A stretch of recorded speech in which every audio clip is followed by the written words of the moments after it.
लेकिन कोई भी ये नहीं बता सका। आप पहले नौजवान थे जिन्होंने बताया कि आज भगत सिंह जयंती है, बहुत अच्छा लगा। कुछ बताइए इस बारे में और बताइए कुछ, और अपना नाम भी बताइए। मेरा नाम शिवम सिंह है। और कुछ भगत सिंह के बारे में? भगत सिंह बारे में मंगलम बताएंगे। ठीक, मंगलम जी अपना परिचय भी बता दीजिए, क्या करते हैं अभी? मेरा नाम विशाल तिवारी है, मंगलम मुझे कॉमन लोग कहते हैं जी। और सबसे पहले भगत सिंह के बारे में अगर बात करें तो भगत सिंह आज़ादी के परवानों में सबसे प्रथम नायकों में से रहे हैं, जिन्होंने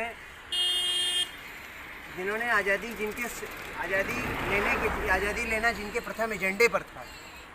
और उन्होंने पूरे देश से, पूरे नौजवान साथियों से और लोगों में जागरूकता फैलाया कि इन अंग्रेज़ों को हम इस तरीके से अनशन के माध्यम से, अहिंसा के माध्यम से, ये जिस तरीके से इनकी हरकतें हैं, इस प्रकार से हम इनको नहीं भगा सकते हैं।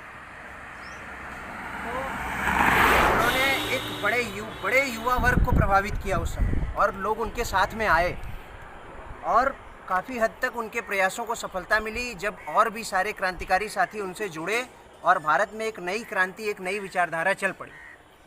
लेकिन उसके बाद एक राजनीतिक रूप से कुछ लोगों का वर्चस्व राजनीति में बढ़ता चला गया, और जिस हिसाब से बढ़ता चला गया तो उस राजनीतिक लोगों ने उसका फ़ायदा उठा करके एक प्रोपेगेंडा चलाया, एक प्रोपेगेंडा सेट करना चाहा। उस प्रोपेगेंडा के तहत उन्होंने ये किया कि जो भी हमारे एक फिक्स विचारधारा, एक तय विचारधारा के लोगों को ही उन्होंने इतिहास से लेकर के तमाम अन्य जगहों पर अपने आप को स्थान दिलाया, और कुछ लोगों को ही हाईलाइट करना चाहा कि हम ही लोगों को एक व्यक्ति पूजा के रूप में करें, कि लोग हमें ही स्वीकार करने की कोशिश करें। लेकिन भारत चूँकि एक लोकतंत्र है, यहाँ विभिन्न विचारों का और विभिन्न प्रकार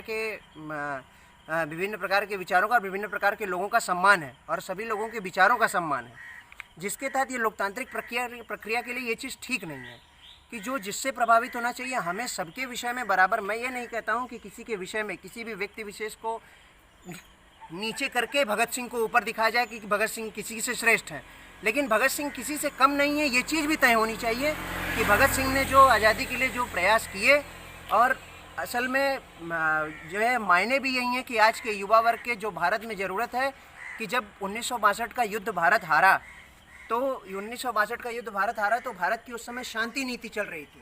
पंडित जवाहरलाल नेहरू हमारे प्रथम प्रधानमंत्री थे, काफ़ी आदरणीय प्रधानमंत्री थे हमारे, उनकी शांति नीति चल रही थी। तो मैं ये नहीं कहता हूँ शांति बुरी चीज़ है, लेकिन जब 1962 का युद्ध भारत हारा तो रामधारी सिंह दिनकर ने राज्यसभा में खड़े होकर के ये चीज़ कही थी कि रे रोक युधिष्ठिर कौन है यहाँ, जाने दे उनको स्वर्गधीर, पर फिरा हमें गांडी गदा लौटा दे अर्जुन भीम वीर। ये कहा था कि हमको अर्जुन और भीम जैसे वीरों की ज़रूरत है, आज हमें शांति नीति की आवश्यकता नहीं है। और बहुत बढ़िया। शिवम जी, आप अभी क्या करते हैं? विशाल जी, अभी आप क्या करते हैं पढ़ाई? जी, मैं फ़िलहाल तो आर्ट्स बैचलर ऑफ आर्ट्स का स्टूडेंट हूँ पूर्वांचल यूनिवर्सिटी से। क्या विषय है?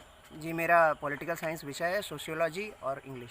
आपको बताते चलें कि भगत सिंह से पहले भी लोगों ने आज़ादी के लिए कुर्बानी दी थी, फांसी पर चढ़े थे, लेकिन उनको शहीद आजम क्यों कहा जाता है? ये एक ज़बरदस्त सवाल है। ये सवाल छोड़ के मैं आप लोगों के पास जा रहा हूँ। इसको अगर ढूंढेंगे तो आपको कुछ खास चीज़ मिलेगी कि क्यों शहीद आजम भगत सिंह। बहुत बहुत धन्यवाद। सभी साथियों का आप अपना नाम बता दें। जी, आदित्य सिंह। आदित्य। आप? शिवम सिंह। और? हिमांशु सिंह। और? सावन सिंह। ये नौजवानों की टीम आज मिली और बहुत अच्छा लगा। इन्हीं में सारी संभावनाएं हैं। देश का भविष्य इन्हीं के हाथों में, इन्हीं में से कोई चेहरा निकलेगा जो देश के लिए काम करेगा। बहुत बहुत धन्यवाद। ये हमें भी आपसे बहुत कुछ सीखने की मिला है, और जो है कि आपने भगत सिंह के बारे में पूछा, बात करी, हमें भी बहुत अच्छा लगा। और जो लोग भी इस वीडियो को देखेंगे उनके लिए उनका भी हमारा सादर नमस्कार। मैं द तर्कस की ओर से कमला सिंह तर्कस, आप सभी को बहुत बहुत धन्यवाद।